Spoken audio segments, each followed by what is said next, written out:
And we begin in Ottawa, where the House of Commons National Security Committee will conduct a probe on how two accused terror suspects got into the country. The case involves Ahmed Fouad Mustafa Al-Didi and his son Mustafa Al-Didi. Both were charged last month with planning an attack in Toronto on behalf of ISIS. The Al-Didis made a short court appearance today where they scheduled their return. Their next court appearance is Thursday.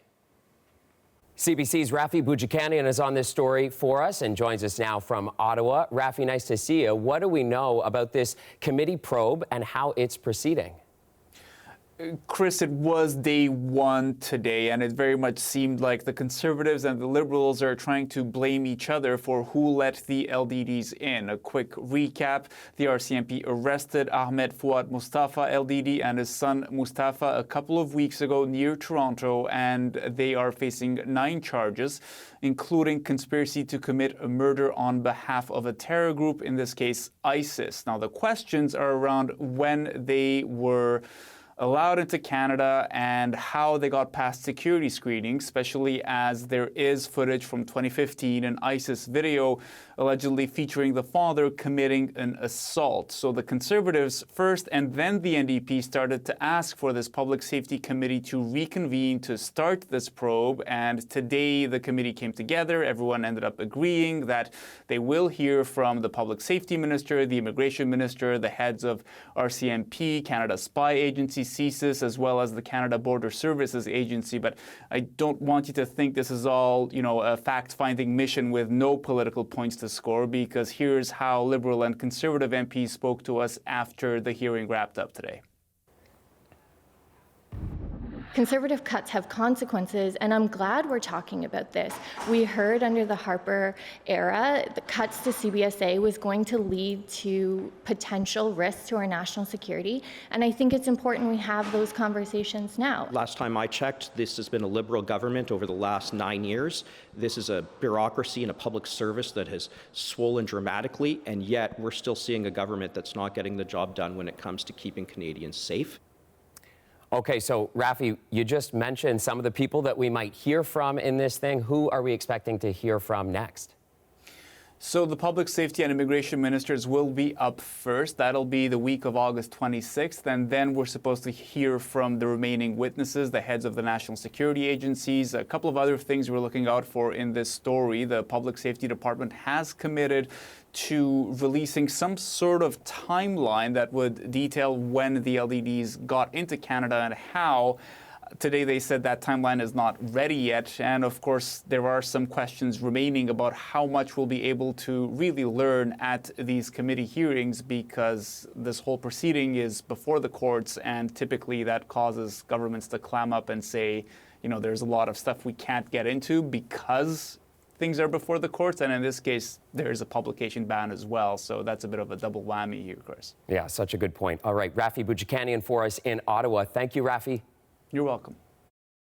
Now, for more on how these two individuals passed security screenings, we're joined by Kelly Sundberg. He is a professor of criminology at Mount Royal University and a former CBSA officer. Perfect person for a story like this, really. Thank you so much for being on the program. Well, thanks for having me, Chris. So a lot of Canadians are going to be startled when they hear a story like this. Walk me through how this could have happened and how this case could have slipped through the cracks like this. Well, there's a few cracks that it fell through. One in the immigration, in the refugee process, and then so there's screening the initial screening when you're coming to Canada. Then there's the screening when you get permanent resident status. It's supposed to happen, and then there's screening for citizenship. Right, because the father was a Canadian citizen. He became a Canadian citizen, after being alleged to have dismembered people on a video.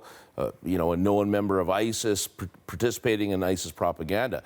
The challenge is that, one, our government does not resource the people we need overseas to collect the information and intelligence on people to do proper screening. Many people who come to our country, and I mean, the vast majority, of course, are hardworking people who just want to make a better life. But there is a cohort of people around the world that do want to come here to hide, and to do us harm. When we can't trust the police and the security services of a lot of countries around the world. But we don't have the people to give us the information. How concerning is that? I mean, you say that we don't have the people to do it. So how concerning is that, and how vulnerable does that make Canada? We're very vulnerable. It's very concerning, and it's been this way for over a decade.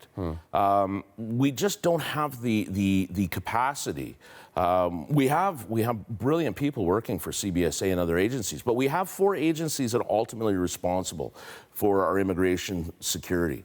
That's CSIS, the RCMP, Immigration Department, as well as CBSA itself. When you have 4 different federal agencies that are engaged in one function, it's problematic in itself. There's no oversight of CBSA. That's a problem. Now we see today Parliament saying that they're going to start looking at this, and I hope they realize that perhaps having no oversight might be an issue to this. But we just don't know the background of these people without having our own officers overseas. I think that's one of the first steps. And we have to have the capacity here to have people who are scouring the dark web, who are looking actively for these types of videos for the purpose of immigration screening.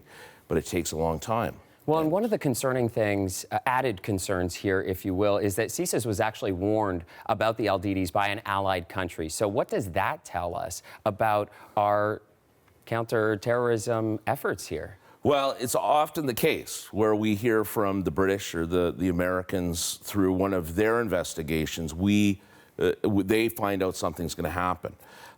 Thank God we have the relationship with the Five Eye partners and others that do provide us this information.